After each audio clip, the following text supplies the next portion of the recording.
Yo, what's going on, Donkey Kong? Today we are going to be doing a creator spotlight on the very talented Instagram and Twitter homie known as Farblechar. Look at that. Look at that. I think he called this the Car-charonosaurus. Dude, look at all those beautiful angles and just the posability on stuff.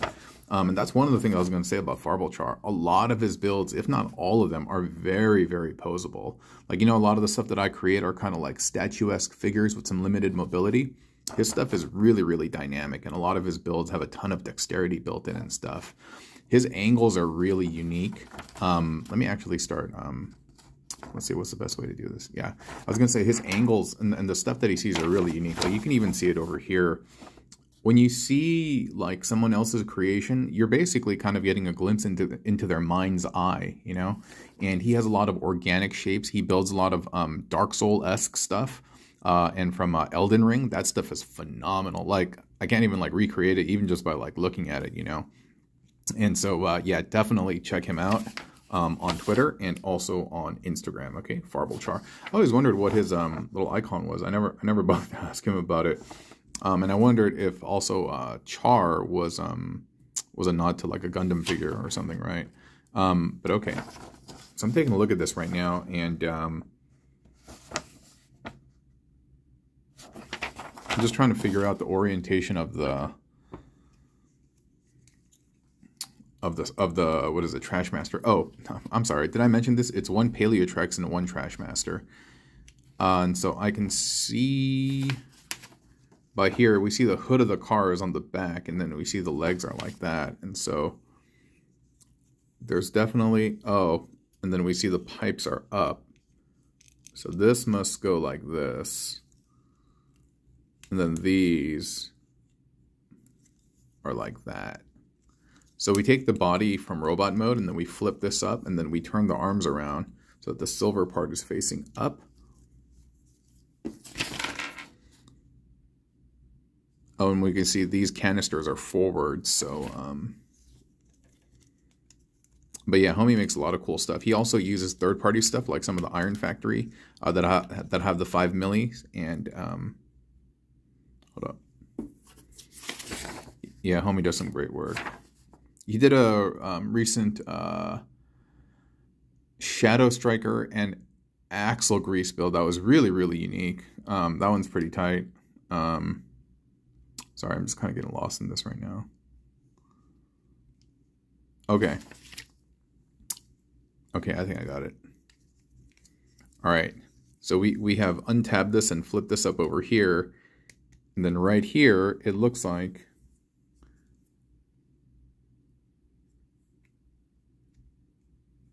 Yeah, right there, it looks like we're plugging in the thighs for Paleotrex. Dude, I was going to say, so I own numerous Paleotrexes and have handled more than I own because I've, like, you know, given some away too. The recent Paleotrex that I got, dude, something is different about it. Like, the plastic feels different. Like, I've weighed it and it weighs exactly the same. But in terms of, like, the plastic, I don't know if it's more matte versus gloss, or I don't know, something is different about it, but I just can't put my finger on what that is. But anyway, yeah, something is different about it. Or maybe it's just because it's new, and maybe my Paleotrex and the jaw is like super tight, and maybe my old Paleotrexes have like finger grease on them, basically. And maybe that's why they're shiny. That's kind of gross if you think about it.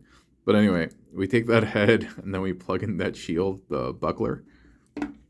Yeah, there we go. Oh, nice and tight. Yeah, and if you're wondering why did I buy a new Paleotrex recently, well, I get like, so sometimes, like, when I'm at work where I record this stuff, like my coworkers will come by. Like, I was here during a weekend, and one of my coworkers showed up with this kid, and his kid is like 7 years old, and he was bugging out at my stuff. And I had some Paleotrexes, so yeah, man, I hooked that kid up, dude, and he was tripping, dude. He's tripping hard. Oh wait, tripping hard in a good way, not on like some substance or whatever. So I gave him away, and then I was like, oh, you know what, I need another one. And then I found one super cheap. Like, I see them on like Mercari or eBay or even Facebook groups. This is like $10. So I was like, I'll take that. All right, we're putting this together. This is the front of Trashmaster.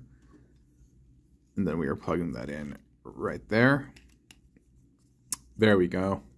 There we go. As you can see it recreated there. Dude, I love the arms just hanging down. This is so like dino-esque, you know? Yeah, dude, you could even do kind of like a double arm if you wanted with the tiny hands.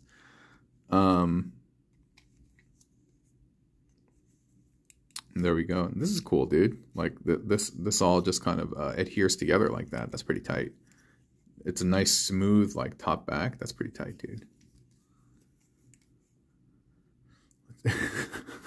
Let's see. I think we're getting this. Oh yeah, and this. Yeah, this, I remember when I first saw it, I'd stare at it for a second because I was like, wait a minute. I was like, how do you attach the arms?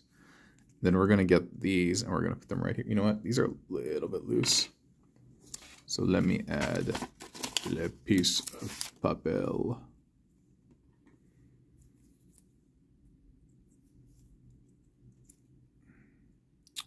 Hey. Hey, man. Yeah, it definitely feels different, dude. Maybe it's just the newness of this Paleotrex. And sometimes, you know, I was going to say, I buy stuff from people and, yo, it got like fragrance on it. And it smells like laundry detergent, basically. And I think it's whatever laundry detergent they use at home is just so strong, it permeates into the toy. Like, I'm not even joking. My wife and I, our detergent is not scented. I'm very, very sensitive to just things in general. Smells, sights, colors, like everything. I'm ultra sensitive. And you know what? I didn't even check to see how the hand would fit here. And so we don't use scented laundry. And plus, I'm Korean, so I don't really smell, so my clothes doesn't need to smell like flowers. And what I mean by that, Korean, go look it up. Koreans have a special gene, not only Koreans, but a lot of East Asian people. But among the East Asian people, Korean people very specifically, almost all Koreans have a genetic mutation where we don't smell. Just go look it up. I'm not making it up.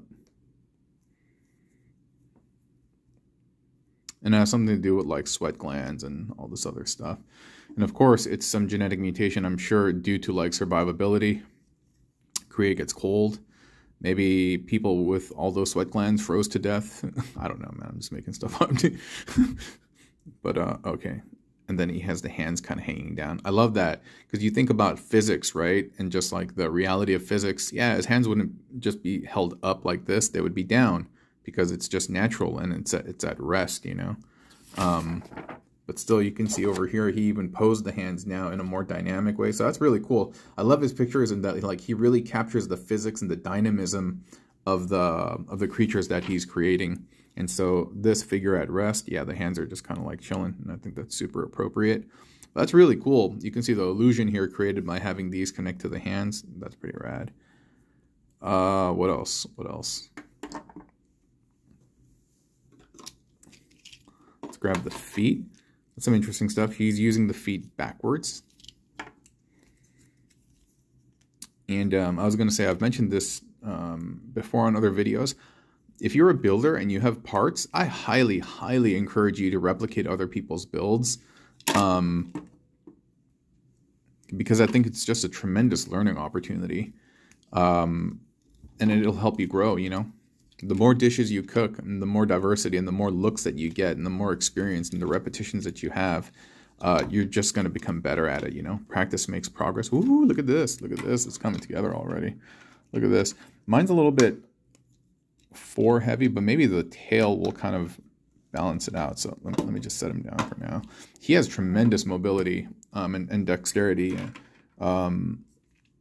which is what is it, brand appropriate for my man's builds and stuff. And even the tail that we're building right now has a lot of great flexibility built in. And I love the fact that it ends on like a club, kind of like an ankylosaurus. It's a little loose, but it's fine. Okay, and he has that.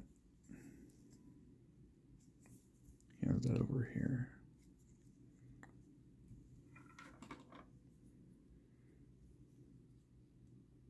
Okay.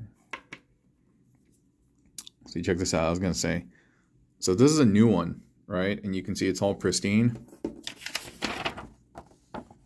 Look at the paint chip on my man's stuff. You know he builds. You know he's a builder by his tools. And a lot of my P-Trexes are like that too. But you can see the new one is like, yeah, the paint is like perfect. But yeah, that's when you know my man gets busy.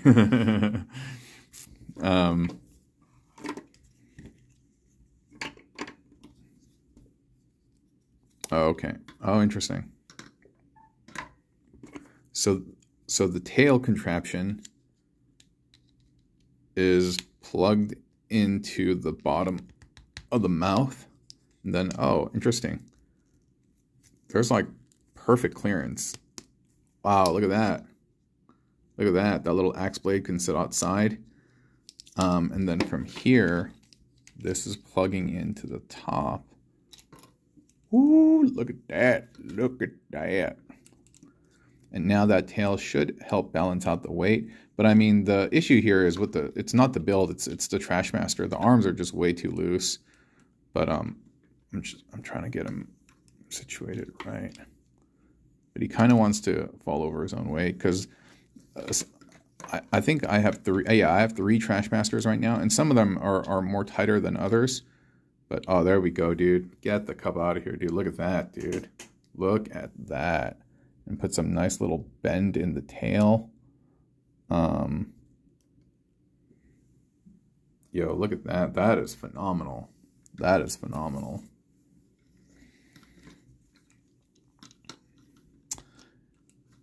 She's a beaut, right? In the words of Steve Irwin. She's a beaut, ain't she? Rest in peace, Crocodile Hunter. But yeah, man.